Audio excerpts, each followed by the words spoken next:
నమస్తే. ఇప్పుడు మీరు చూడబోతున్న వీడియో ఖచ్చితంగా మీకు ఉపయోగపడుతుంది, నచ్చుతుంది కూడా. మరి మీకు నచ్చిన విషయం నాకు తెలియాలి అంటే ఈ వీడియోని మీరు లైక్ చేయాలి, షేర్ చేయాలి, అలాగే మన ఛానల్ని సబ్స్క్రైబ్ చేయాలి. మీ సపోర్ట్ని నాకు అందిస్తారు కదా. ఓకే, ఇప్పుడు వీడియోని స్టార్ట్ చేద్దాం. సార్ ఇదొక నేను మీతోనే మాట్లాడాలి అనుకున్నటువంటి టాపిక్ ఇది. ఎందుకంటే ఏమో I felt like asking you.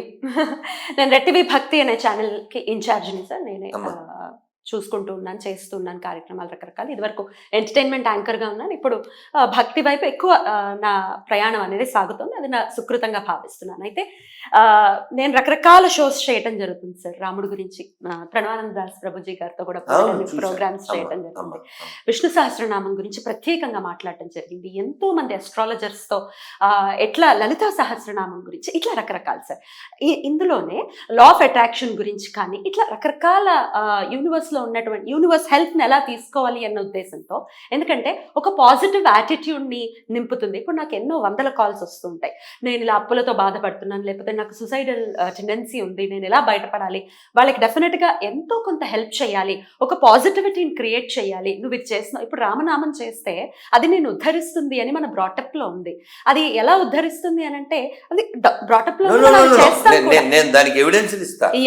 అలాగే ఈ లా ఆఫ్ అట్రాక్షన్ కానీ లేకపోతే రకరకాల రెమెడీస్ చెప్తూ ఉంటే కొంతమంది సోకాల్ హ్యూమనిస్టులు వ్యక్తిగత దూషణ చేయటం, బుద్ధుందా అని దూషణ చేయటం, మనుషులైనా వీళ్ళు అని అడగటం, దీన్ని నేను ఎలా అర్థం చేసుకోవచ్చు? నేనేమైనా తప్పు చేస్తున్నాను? ఏమీ లేదు అమ్మా, ఏమీ లేదు. ఎవరైనా కష్టంలో ఉన్నప్పుడు ఆ కష్టం తీర్చడానికి ఇన్నర్ స్ట్రెంత్ అవసరం. వాడు నిలబడాలి కదా. అందుకని నాన్న ఇలా చేసుకో అని చెప్తాం. నేనైనా వాళ్ళైనా మీరైనా ఇందులో ఖర్చు లేనివే ఎక్కువ ఉంటాయి. డెఫినెట్లీ నేను అదే చేస్తూ ఉంటాను. I know that. మొన్న ఏ ఊరో నాకు గుర్తులేదు, ఎవరో రోడ్డు మీద నిన్న ఎక్కడికో వెళ్తే శాంతి హోమం చేసుకో 10,000 వద్దన్నాడంట. నేను చెప్పాను, వాడిని ఏదైనా పుచ్చు కొట్టు, ఆల్రెడీ అప్పుల్లో ఉంటే వాడికి 10,000 ఏమిటి అలా చెప్పండి. వాడు దొంగ.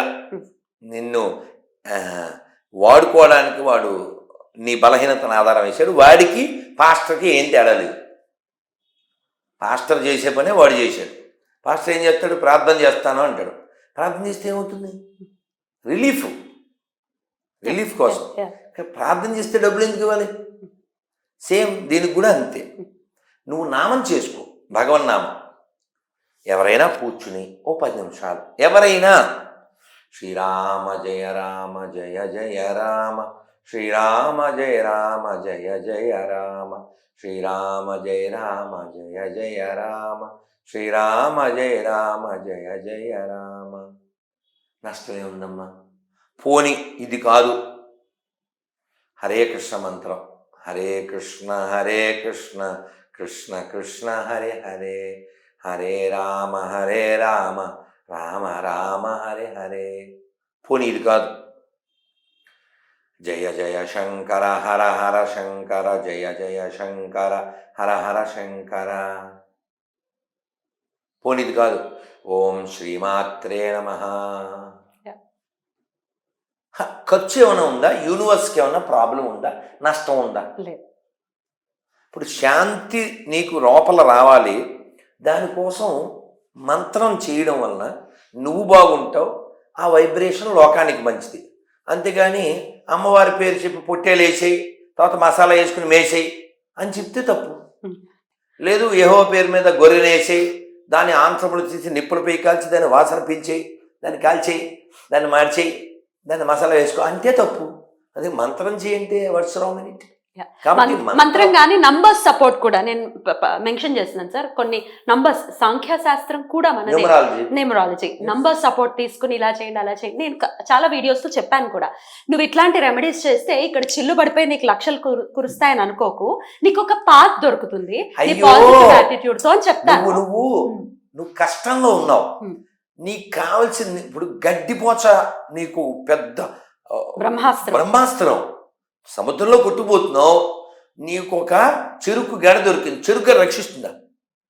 చెరుకు రక్షిస్తుందా ఎవడన్నా సముద్రంలో? No, no. కానీ హోప్ ఇస్తుందా హోప్ లేదా? ఇస్తుంది. అమ్మ ఏదో దొరికింది ఆ అలా హోప్ హోపునిస్తున్నాం మనం తోపులో అని కాదు. కానీ హోపుని ఇవ్వకపోతే నువ్వెందుకురా పోపు కదా కదా. ఇప్పుడు ప్రాక్టికల్గా మాట్లాడదాం. ప్రాక్టికల్గా మనకి ఎవరికైనా మోకాలు నొప్పి వచ్చింది అనుకోండి, హోమం చేయండి మోకాలు నొప్పి తగ్గుద్ది అని ఎవడన్నా అంటే ఆడు ఎదవా అన్నాడు. అలా ఎవరు అనరు. కానీ ప్రవీణ్ కుమార్ అని బెల్లంపల్లిలో ఉన్నాడు, చాలా పవర్ఫుల్ పాస్టర్. అతను టీవీలో వీడియో కాల్లో టచ్ గడ్డ పగిలిపోవును అంటాడు. ఎవరికైనా క్యాన్సర్ వస్తే టీవీలోంచి అతను క్యాన్సర్ తగ్గించేస్తాడు. వాళ్ళ ఆవిడ ఇంకా పవర్ఫుల్. ఆవిడైతే ఎవరో పొట్లం తెచ్చిచ్చారు, అమ్మ రాత్రి ప్రార్థన చేసావు కిడ్నీలోంచి రాళ్ళు పడిపోయినాయి. మామూలు పవర్ఫుల్ కాదనమాట. వీళ్ళు ఇలా బాగు చేసేస్తుంటారు. ఒక అతను, మీరు ఆ వీడియో చూడొచ్చు, ఉంటుంది. సార్ నేను 2 అంతస్తుల నుంచి పడిపోయాను సార్, ఎముకలు పట్ మని ఇరిగిపోయినాయి సార్, రాత్రి వచ్చి ఇక్కడ ప్రార్థన చేశాను, నేను మోకాలు ప్రార్థన చేశాను, ఇప్పుడు నాకు పరిగెట్టాలనిపిస్తుంది సార్ అంటే మన కమెడీ ఫేలో పరిగెడదామా పరిగెత్తి అసలు ఎంత కామెడీ అంటే అది. వాడు నడుద్దామా అండి పరిగెడదామా అంటాడు. నా పాయింట్ ఏమిటంటే, పెద్ద పాప ఉన్నాడు కదా, పెద్ద పాప అంటే పోపు అమ్మ, పోపు అంటే పాపుల్లో పెద్ద పాపి. వీళ్ళంతా పాపులు కదమ్మా, ఈ గొర్రెలంతా పాపులు కదా. మీరు మళ్ళీ క్వశ్చన్ అడగచ్చు, ఏంటంటే మీరు నేను అన్నానా పాపులని? వాళ్ళు పాపులని జన్మత according their book they return. కొత్త నిబంధన చెత్త నిబంధన వాళ్ళు రాసుకున్నారు. పాపులమో మేమో పాట కూడా ఉంది. ఓకే, పాట కట్ చేయొద్దు, నేను బాగా పాడతాను ప్లీజ్. ఓకే, అలాగే నా పాయింట్ ఏంటంటే, పాపుల్లో పెద్ద పాపి పోపు, పాపుల్లో తోపు. అలాంటి ఆయన్ని కుర్చీలోంచి లేపు, ఆయన్ని లేపరిల్లు వీళ్ళందరినీ. వాడు సార్ ఎముకలు ఇరిగిపోయినాయి సార్, పట్మని ఇరిగిపోయినాయి అనగానే అక్కడ వీడియో మేం వస్తుంది, అరేహా అని వస్తుంది. మీరు చూడాలి, అద్భుతంగా ఉంటుంది. పట్మని ఇరిగిపోవడం ఏంటి, వీడియో ఏంటి, అది ఏం సరే కామెడీ. అన్నయ్య తెలుసు మీకు, సతీష్ అన్నయ్య కలర్ ఆయిల్ అమ్ముతుంటాడు, కచ్చిఫ్లు అమ్ముతుంటాడు కదా మియాపూర్లో. అన్నయ్య ఇంతమందికి ఇన్ని ఆయిల్ డబ్బాలు అమ్మేసేసి ఆయిల్ బిజినెస్ చేసేస్తాడు, కచ్చిఫ్లు అమ్మేస్తాడు కదా, పోపుకి ఎందుకు ఒక డబ్బా పంపచ్చు కదా. ఈ ప్రవీణ్ కుమార్ అడ్రస్ పోపుకి ఎవరు ఎందుకు ఇవ్వట్లేదు? పోపుని బాగు చేయొచ్చు కదా మీరు, అంత తోపులైతే.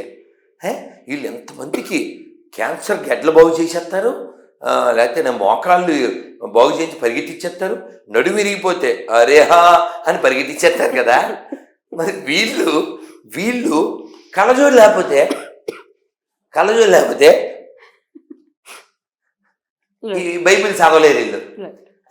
ఇది ఎందుకంటున్నా, ఇక్కడ పాయింట్ ఏంటంటే, మనం ఇలాంటివి ఏమన్నా చెప్పి ఇది జ్యోతిష్యం అంటే వాడు దొంగ, వాడు లంగ. జ్యోతిష్కులని నేను అబ్జర్వ్ చేసిన, ఇన్ మై అబ్జర్వేషన్ సార్, జ్యోతిష్కుల్ని డెఫినెట్ గా టేక్ ఇట్ ఫర్ గ్రాంటెడ్ లాగానే తీసుకుంటారు. ఎందుకంటే జ్యోతిష్కులకి ఒక కుటుంబం ఉంటుంది, వాళ్ళు ఈ శాస్త్రం మీద ఆధారపడి ఉన్నారు, వాళ్ళకి ఎంతో కొంత ఫీజు అనేది ఖచ్చితంగా ఇవ్వాలి. ఇదివరకు రోజుల్లో అంటే వస్తు మార్పిడి ఉండేది, వాళ్ళకి ఏది కావాలో అది ఇచ్చేవారు. అప్పుడు జ్యోతిష్కులు కూడా అడిగేవారు కాదు. ఇప్పుడు ఎంతో 1000 2000 ఎంతో వాళ్ళు ఫీజు పెట్టుకుంటూ ఉంటే, ఇలా ఎలా అడుగుతున్నారు, వీళ్ళు దేశాన్ని దోచేస్తున్నారు అని మాట్లాడేదాన్ని ఎలా చూడొచ్చు సార్? ఇప్పుడు జ్యోతిష్కులు ఎవరైనా వాళ్ళ బోర్డు పెట్టి మాకు ఇంత ఇవ్వకపోతే నాశనం అయిపోతారని మాత్రం ఎక్కడా పెట్టలేదు, ఎక్కడా రాయరు సార్. ఇప్పుడు మీరు కామెంట్ల బాక్సుల్లో సంప్రదించండి అని ఈ జ్యోతిష్యానికి సంబంధించి వస్తుండే, దాని మీద ఫోటో వచ్చింది, భలే ఉంది అది. ఎవడరా నువ్వు కామెంట్ మధ్యలో వచ్చి అడుగుతున్నావు అని పోలీస్ కొడుతుందండి. భలే బాగుంది అది.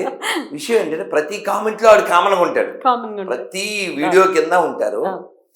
ఇక్కడ జ్యోతిష్యం అనేది, జ్యోతి అంటే వెలుగమ్మ, నీలో వెలుగు నింపేది.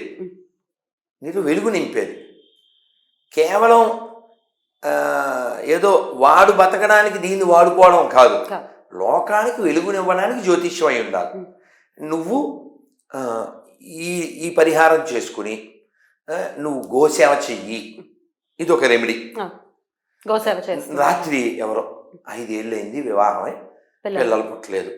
నేను లడ్డు గోపాలు ఇచ్చా, సంతాన గోపాల మంత్రం ఇచ్చా, జపమాల ఇచ్చా, వాళ్ళకి ఏకాదశి పేపర్ ఇచ్చా, ప్రసాదం ఇచ్చా, ఏదో పుస్తకం ఇచ్చా. వాళ్ళ నుంచి నేను ₹1 తీసుకోలేదు. ఇవన్నీ ఇచ్చి వాళ్ళకి చెప్పింది ఏంటంటే, మీరు రోజు దండం పెట్టండి, కృష్ణుడికి అన్నం పెట్టండి. వాళ్ళ నుంచి ఏం ఎక్స్పెక్ట్ చేస్తున్నాను, వాళ్ళు బాగుండడం, అది నా ఎక్స్పెక్టేషన్. మీరంటే సన్యాసాశ్రమంలోనే ఉన్నారు, మీకే డబ్బులతో no fees, no fees at all. కానీ ఆస్ట్రాలజర్స్ ఇవ్వచ్చు, దానికి దోషం ఏం కాదు. లక్షలు అడిగితే మాత్రం ఎక్స్ప్లాయిట్ చేయబడితే డెఫినెట్ గా మనం తందుతాం. నేను వస్తగలదు ఎక్స్ప్లాయిట్ చేసే వాళ్ళ గురించి కాదు, మినిమం ఫీజ్ కింద జీవనం వేరు. జీవనం ఇప్పుడు నువ్వు అతని సమయాన్ని వాడుకున్నావుగా, నువ్వు అతని సమయాన్ని వాడుకున్నావు, అతని మేధస్సును వాడుకున్నావు. కాబట్టి ఆ టైంకి నువ్వు విలువిచ్చి ధనం ఇవ్వడం అది దోషం కాదే, ఆ ఇవ్వకపోవడం దోషం అవుతుంది. సో అంతే. సో వ్యక్తిగత దూషణ బుద్ధి ఉందా అనడాన్ని నేను ఎలా అర్థం చేసుకోవాలి? అంటే వాళ్ళకి లేదు కాబట్టి. అంతేనా? ఇప్పుడు ఎవరైనా సార్ పారాచూట్ కోకోనట్ ఆయిల్ ఉందా అని అడుగుతారు, వాళ్ళ ఇంట్లో లేదు కాబట్టి. You're amazing sir, thank you. వాళ్ళకి లేని దానికోసం వాళ్ళు వెతుక్కున్నారమ్మా, వాళ్ళకి ఉంటే ఇలా వాగారు కదమ్మా. ఎగ్జాక్ట్లీ, వ్యక్తిగత దూషణ అయితే చేయరు కదా. అపోజ్ చేస్తున్నావు. ఇప్పుడు నన్ను వాడు వీడు అన్నోళ్ళు కూడా సార్ అంటాను, నేను నా కొడక అన్నోళ్ళు కూడా సారే అంట. ఎందుకంటానంటే వాడు కూడా మనకేగా పుట్టాడు. పాస్టర్లు ఎవరు బయట వాళ్ళు కాదు కదమ్మా, వాళ్ళంతా మనోళ్ళే కదమ్మా. మొల్లాలు ముస్లిమ్స్ కూడా బయట వాళ్ళు కాదు. అసలు ఈ భూమి మీద అందరూ మన బంధువులే. అది వేదం చెప్తుంది. ఏమని? భౌతికత చెప్తుంది. ఏమని? మమైవాంసో జీవలోకే జీవభూత సనాతన, నా అంశలు అన్ని జీవులు. భౌతికత చెప్తున్నాడు. అందరూ ఆయన అంశలైనప్పుడు నాకు బంధువు కానివాడెవడు, హిందువు కానివాడెవడో, అందరూ నా వాళ్ళే. దేవుణ్ణి చూపించు అనే దానికి ఆన్సర్ ఏంటి సార్? ఖచ్చితంగా చూడొచ్చు, ఇఫ్ యు ఆర్ క్వాలిఫైడ్. నువ్వు క్వాలిఫై అవ్వాలి. ఎలా క్వాలిఫై అవ్వాలి సార్? ఇప్పుడు మనం రేవంత్ రెడ్డిని కలవాలి, ప్రాసెస్ చెప్పండి. ముందు ముందు అపాయింట్మెంట్ తీసుకోవాలి, ఎవరినో పట్టుకుని గోకాలి. ఏ ఎమ్మెల్యేనో, ఆ ఎమ్మెల్యేని తెలిసిన కార్పొరేటర్, ఆ ద్వారా ఆ ద్వారా ఆ ద్వారా ఆ ద్వారా ఆ ద్వారా ద్వారా ద్వారా ఆ ద్వారంలోకి వెళ్తాం. అంతే కదండి. ఇప్పుడు రేవంత్ రెడ్డి గారు ఎన్నాళ్ళు సీఎం? 5 ఏళ్ళు, దేవుడు అనుగ్రహిస్తే. అవునా? కాలం ఏమి పోయే కాలం రాకుండా ఉంటే. అంతే కదండి. మరి ఏమన్నా ఓ టెంపరీ పర్సన్ కలవడానికి ప్రాసెస్ ఉన్నప్పుడు ఓ పర్మనెంట్ పర్సన్ కలవడానికి ప్రాసెస్ లేదా? ఉంటుంది కదా. మరి త్యాగరాజ స్వామి వారు ఆ ప్రాసెస్ లో ఓ పని చేశారు. ఏం చేశారు? రోజు 1,25,000 సార్లు రామనామం చేశారు శివాలయంలో కూర్చుని. ఒక్క రోజులో రోజు 1,25,000. అలా వారు 42 ఏళ్ళు వచ్చే లోపల 96 కోట్ల రామనామం చేశారు. మినిమం 1,25,000 నేను చెప్పింది. ఇంకెంత చేశారో ఊహించుకోండి. 96 కోట్ల రామనామం చేయగానే Ramachandramurthy full family pack, Rama, Sita, Bharata, Lakshmana, Shatrughna, Hanumat సమేతంగా వచ్చి, మీరు ఎప్పుడు 4 ఊరు వెళ్తే, తిరువారూరు, త్యాగరాజస్వామి తిరువయ్యూరు వెళ్తే ఆ పిక్చర్ మీరు చూడొచ్చు. ఆయన త్యాగరాజస్వామి కింద ఉంటారు, రామచంద్రమూర్తి ఫుల్ ఫ్యామిలీ అక్కడ ఉంటారు. అది చాలా బాగుంటుంది. అలా వచ్చి రామచంద్రమూర్తి, ఇదిగో నేను వచ్చే శుద్ధ ఫలానా ద్వాదశి నాడు నేను వస్తాను, నువ్వు రెడీగా ఉండు అని చెప్పారు. ఆయన అలా వెళ్ళారు. ఆ రామచంద్రమూర్తిని కోల్పోయి మళ్ళీ దొరికినప్పుడు, కనుగొంటిని శ్రీరాముని నేడు కనుగొంటిని, సీతా సమేత మారాము కనుగొంటిని. ఏమండి, ఇప్పుడు ఒక త్యాగరాజు కీర్తన పాడాలి, ఒక అన్నమయ్య కీర్తన పాడాలి అంటే లిరిక్స్ కావాలి కదండి. ఆ లిరిక్స్, ఆ వర్డ్స్ అక్కడ పర్ఫెక్ట్గా ట్యూన్కి మ్యాచ్ అవుతూ, ట్యూన్లో సింక్ అవుతూ, దీని అంతటికీ బ్రెయిన్ వాడాలి, ఇన్స్ట్రుమెంట్లు వాడాలి, వర్డ్స్ వాడాలి. ఇవన్నీ వాళ్ళు వాడితేనే కదండి. అలా వాడడానికి వాళ్ళకి ఆ ఇంటెలిజెంట్, ఆ బుద్ధి, దదామి బుద్ధి యోగం అని భగవద్గీతలో కృష్ణుడు చెప్పాడు. వాళ్ళంతా భగవంతుని దర్శించారు, భగవంతుని స్పర్శించారు. ఈ ప్రాసెస్ ఉంటుంది. ఊరికే చూపించంటే కనిపించడు. అంతేనండి. సరే, నాకు తెలీదు. ఇప్పుడు ఇక్కడ ఎమ్మెల్యే ఎవరో, ఎమ్మెల్యేని ఇప్పుడు కలుద్దాం రాత్రి 9:30 అవుతుంది. కుదరదు. టెంపరీ ఎమ్మెల్యేని కుదరదని చెప్పేస్తున్నారు మీరు కదా. భగవంతుని చూడొచ్చు. అసలు లేడు ఇంకేం చూస్తాడు. కాదు కాదు లేడు. ఇప్పుడు మీ అన్నయ్య ఎక్కడుంటాడు? మీ అన్నయ్య ఎక్కడుంటాడు? ఎక్కడో ఒక ఊర్లో ఉంటాడు. మీ అన్నయ్య? నాకు అన్నయ్య ఉన్నారు, మా ఊర్లో ఉన్నారు. ఇప్పుడు అన్నయ్య లేనివాడు ఏం చేయాలి? అన్నయ్యే లేడు వాడికి, వాడి గురించి డిస్కషన్ ఏముంది? నువ్వు దేవుడు లేడు అనుకుంటున్నావు, ఇంక నీకెందుకు దాని గొడవ? ఇంకా డిస్కషన్ లేదు కదా. దేవుని చూడాలని నీ కోరిక ఉంటే, దేవుడు ఉన్నాడని నువ్వు ఫీల్ అయితే దేవుడిని నువ్వు ఆకర్షిస్తావు. బట్ దేవుడి పేరుతో ఎక్స్‌ప్లాయిటేషన్ జరుగుతోంది. మేము కూడా వ్యతిరేకిస్తున్నాం. మేము కూడా వ్యతిరేకిస్తున్నాం. In the name of God if you are doing fraud I write my rod. పక్కానే సపోర్ట్ చేస్తా. ఉదాహరణకి తిరుమల ఉంది, లేదా ఇంకో దేవస్థానం ఉంది, టికెట్లు ఎందుకు పెట్టాలి? టికెట్లు ఎందుకు పెట్టాలి? వాడిని మాట్లాడమని చెప్పండి. ఎవడైతే హ్యూమనిస్ట్ ఉన్నాడో వాడిని మాట్లాడమని చెప్పండి. అసలు వాడు ఆయిల్ ఎందుకు అమ్ముతున్నాడో. పేడ లడ్డు అలాగే ఒక భారతదేశం ఒకటే అని అంత అంత దిగజారుడు మాటలు. అలాగే 15% అసలు ఆ దేశమే టూరిస్టులతో బతుకుతుంది. ఆ టూరిస్టులు 15% ఇండియన్స్ అయి ఉన్నారు. ఎంత ధైర్యం ఉంటే ఇంత విచక్షణారహితమైన మాటలు వస్తాయి? ఇది ధైర్యానికి సంబంధించిన విషయం కాదు, వాళ్ళ భావ దారిద్ర్యానికి సంబంధించిన విషయం. Exactly, correct correct sir. వాళ్ళ భావ దారిద్ర్యం. అది ఒక డైలాగ్ ఉందమ్మా, స్వామి నువ్వు అనుకుంటే అయిపోతుంది. అయిపోయింది. స్వామి అనుకున్నాడు, అయిపోయింది. సాంబార్ రాసుకో, స్వామి వేసుకో. కుచ్చి మరతెట్టేశారు కదండి, గుంటూరు కారం రాకుండానే ఏ కారం అంతా తులిపోలే. Amazing sir. అసలు ఇంకేమి వాటి గురించి ఆలోచించాల్సిన అవసరం, ఆ మాటల గురించి. అమ్మ ఇప్పుడు పోనీ మీరు అన్నారు కాబట్టి చెప్తున్నా. 2 ఏళ్ల క్రితం రామానుజుల వారి సమతామూర్తి ప్రతిష్ఠ అయింది కదా శంషాబాద్ ఉచ్చింతల్లో. అప్పుడు ఒక విలేకరు అడిగారు, స్వామీజీ మిమ్మల్ని ట్రోల్ చేస్తున్నారు అని.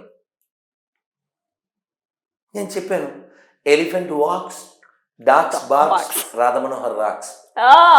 Definitely. If Radha Manohar rocks, why not the great legends rock? Why not they know rocks? Right. కదా.